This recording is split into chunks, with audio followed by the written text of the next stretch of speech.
Praise the lord. గురువారము June 20, 2024. ఈ రోజు దేవుని వాక్యము, ప్రేమ పొరుగువానికి కీడు చేయదు. రోమపత్రిక 13వ అధ్యాయము 10వ వచనం. నమ్మదగిన ప్రేమ.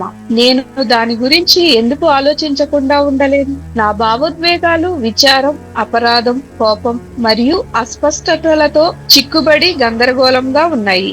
చాలా సంవత్సరాల క్రితం తీవ్రంగా బాధించే ప్రవర్తనను పరిష్కరించడానికి చేసిన ప్రయత్నాలు కేవలం త్రోసివేత, తిరస్కరణతో ఎదుర్కొన్న తర్వాత నాకు దగ్గరగా ఉన్న ఒకరితో సంబంధాలను తెంచుకోవాలని నేను బాధాకరమైన నిర్ణయం తీసుకున్నాను. ఈ రోజు ఆమె పట్టణాన్ని సందర్శిస్తుందని విన్న తర్వాత గతంలో జరిగిన సంఘటనలను గూర్చి ఆలోచనలు సుడిగుండం వలె తిరుగుచు నా మనస్సును చిన్నాభిన్నం చేయసాగాయి.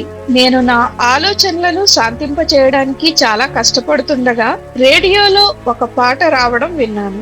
ఈ పాట కేవలం ద్రోహం యొక్క వేదనను మాత్రమే కాకుండా హాని కలిగించిన వ్యక్తిలో మార్పు మరియు స్పష్టత కోసం గాఢమైన కోరికను కూడా వ్యక్తం చేసింది. నా సొంత గాఢమైన వాంఛలకు గాత్రం ఇస్తూ వెంటాడుతూ లోతులకు ఇంకుతూ నా కళ్ళలో నీళ్లు నిండిపోయాయి. ప్రేమ నిష్కలమైనదే ఉండవలెను అని పౌలు రోమీలకు రాశాడు. ప్రేమ పేరిట జరిగేవన్నీ నిజమైనవి కావు అని జ్ఞాపకం చేస్తున్నాడు. అయినప్పటికీ మన హృదయం యొక్క లోతైన వాంఛ నిజమైన ప్రేమను తెలుసుకోవడం, స్వీయ లాభం ఆపేక్షించే లేదా కపటం లేనిదై కనికరం మరియు స్వయంగా ఇవ్వగలిగినది ప్రేమ.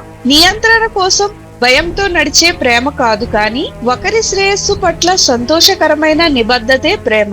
మరియు ఇదే శుభవార్త, సువార్త యేసు కారణంగా చివరకు మనం విశ్వసించగల ప్రేమను తెలుసుకోగలము మరియు పంచుకోగలము. మనకు ఎన్నటికీ హాని కలిగించని ప్రేమ. ఆయన ప్రేమలో జీవించటం అంటే స్వేచ్ఛగా ఉండడమే. ఇతరులను హృదయపూర్వకంగా ప్రేమించటం నేర్చుకోవడంలో విశ్వాసం ఉన్న సంఘం మనకు ఎలా సహాయం చేస్తుంది? ఆలోచన చేయండి. ప్రార్థన. ప్రేమ గల దేవా, క్రీస్తు ప్రేమను ఎలా రుచి చూడాలో మరియు నా చుట్టూ ఉన్న వారితో ఎలా పంచుకోవాలో తెలుసుకోవడానికి నాకు సహాయం చేయమని యేసు నామమున అడుగుచున్నాం తండ్రి. ఆమేన్.